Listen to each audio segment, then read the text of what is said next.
തെരഞ്ഞെടുപ്പ് തോൽവിക്ക് ശേഷമുള്ള ആദ്യ LDF യോഗം നാളെ. പ്രതിപക്ഷ ഉപനേതാവ് പദവി വേണമെന്ന ആവശ്യത്തിൽ ഇപ്പോഴും ഉറച്ചു നിൽക്കുകയാണ് CPI. LDF യോഗത്തിലും ആവശ്യം മുന്നോട്ട് വെച്ചേക്കും. തെരഞ്ഞെടുപ്പ് ഫലം വന്ന 100 ദിവസത്തിന് ശേഷമാണ് യോഗം ചേരുന്നത്. റാഹിസ് റഷീദ് വിവരങ്ങളുമായി നമ്മളോടൊപ്പം ചേരുകയാണ്. റാഹിസ, ഉപനേതാവിൽ സമവായമായോ എന്നുള്ളതാണ്. രണ്ട് പാർട്ടികൾക്കും എന്തെങ്കിലും തരത്തിലുള്ള വിട്ടുവീഴ്ചകളുണ്ട്, അല്ലെങ്കിൽ വിട്ടുവീഴ്ച മനസ്ഥിതിയുണ്ട് എന്ന് ചിന്തിക്കേണ്ടതില്ല എന്ന് തോന്നുന്നു. മധു, ഏതാണ്ട് 100 ദിവസത്തിന് ശേഷമാണ് നാളെ ഇടതുമുന്നണി യോഗം നടക്കുന്നത്. ആ യോഗത്തിൽ പ്രതിപക്ഷ ഉപനേതാവ് സ്ഥാനം സംബന്ധിച്ച ആവശ്യം CPI ഉന്നയിക്കുമോ എന്നാണ് അറിയേണ്ടത്. നമ്മൾ മനസ്സിലാക്കുന്നതനുസരിച്ച് ഇന്ന് രാത്രി CPIഎമ്മും CPIയും തമ്മിൽ ഫോണിൽ ഒരു ഉഭയകക്ഷി ചർച്ച നടക്കുമെന്ന് മനസ്സിലാക്കുന്നു.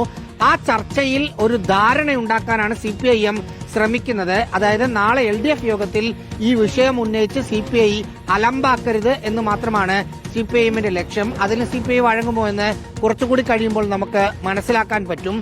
100 ദിവസം കഴിഞ്ഞിട്ടാണ് ഇടതുമുന്നണി യോഗം ചേരുന്നത് എന്നതാണ് മറ്റൊരു കാര്യം. തെരഞ്ഞെടുപ്പ് വലിയ തോൽവി LDF നേരിട്ടതിനു ശേഷം എന്തുകൊണ്ട് തോറ്റു എന്ന് LDF ഇതുവരെ പഠിച്ചിട്ടില്ല.